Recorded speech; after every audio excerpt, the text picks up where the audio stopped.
Shalom Bapak Ibu yang dikasihi oleh Tuhan, selamat pagi. Kembali kita di pagi ini merenungkan firman Tuhan. Mari bersama-sama kita kembali belajar dan mengenal firman Tuhan. Mari kita berserah dalam pimpinannya. Bapa di dalam surga, terima kasih Tuhan buat pagi ini. Kembali kami merenungkan kebenaran firman-Mu. Berkati setiap kami untuk kami semakin mengerti, memahami akan kebenaran firman Tuhan. Bahkan kami rindu tetap setia melakukan kebenaran firman-Mu. Terima kasih Tuhan, terpujilah nama-Mu. Di dalam nama Tuhan Yesus kami berdoa. Amin. Bapak Ibu Saudara yang dikasihi oleh Tuhan, renungan kita terambil di dalam kitab Bilangan pasal yang ke-13 ayat 27 hingga ke-33. Demikianlah firman Tuhan. Mereka menceritakan kepadanya, "Kami sudah masuk ke negeri kemana kau suruh kami. Dan memang negeri itu berlimpah-limpah susu dan madunya. Dan inilah hasilnya. Hanya bangsa yang diam di negeri itu kuat-kuat.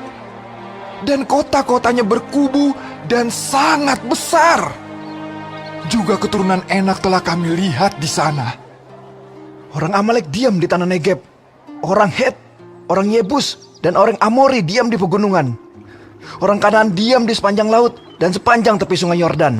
Kemudian Kaleb mencoba menenteramkan hati mereka itu di hadapan Musa, katanya, "Tidak, kita akan maju dan menduduki negeri itu, sebab kita pasti akan mengalahkannya."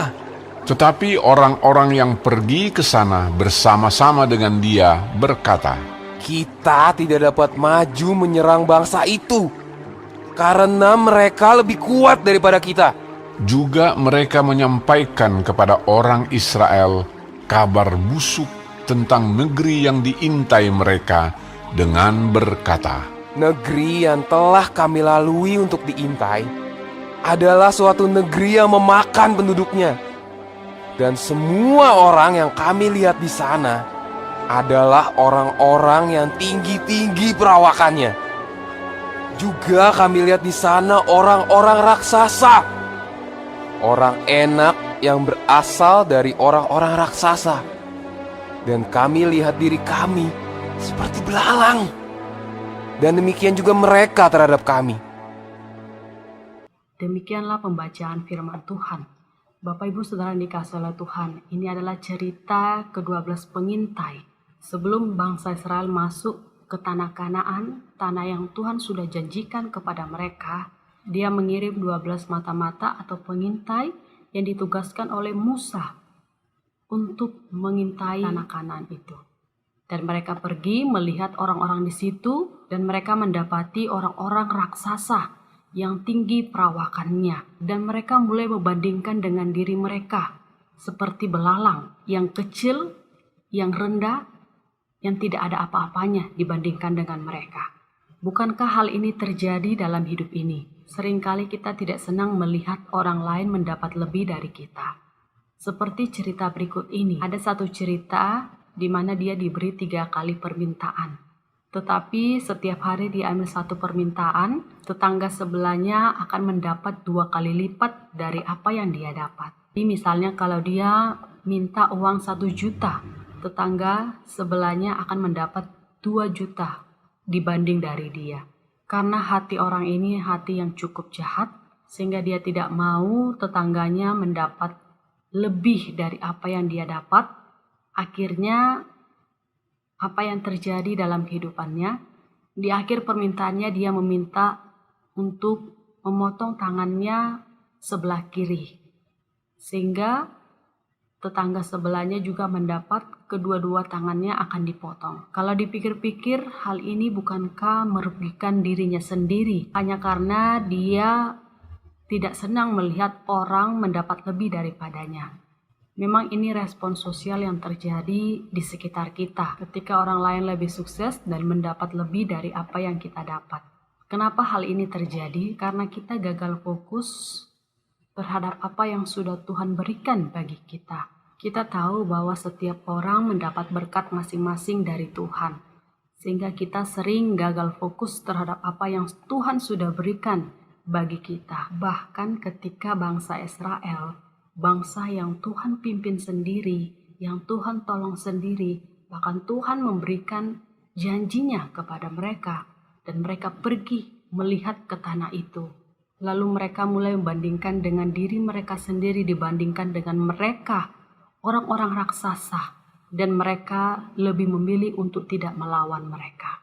Tetapi yang menarik di sini diceritakan ada 2 orang yang disebut dengan Kaleb dan Yosua. Kaleb mengatakan kepada mereka di ayat yang ke-30, kalau Tuhan yang mengendaki ini, pasti Tuhan yang akan memberi kemenangan. Tapi respon mereka, kami seperti belalang yang kecil dibandingkan mereka yang besar-besar, dan akhirnya mereka tidak mengambil jalan itu. Mereka tidak taat sepenuhnya kepada Tuhan, padahal Tuhan yang akan memberikan kemenangan bagi mereka. Tetapi masalahnya karena perbandingan itu, melihat diri mereka yang kecil dibandingkan mereka yang besar-besar, mereka menganggap diri mereka seperti belalang yang tidak berharga, yang rendah daripada mereka. Sehingga mereka memutuskan untuk mundur, tidak melawan orang-orang di sana. Jadi kita bisa melihat bahwa mereka tidak fokus apa yang sudah Tuhan janjikan bagi mereka, yang Tuhan sudah sediakan bagi mereka. Mereka tidak taat sepenuhnya dan tidak sungguh-sungguh di dalamnya.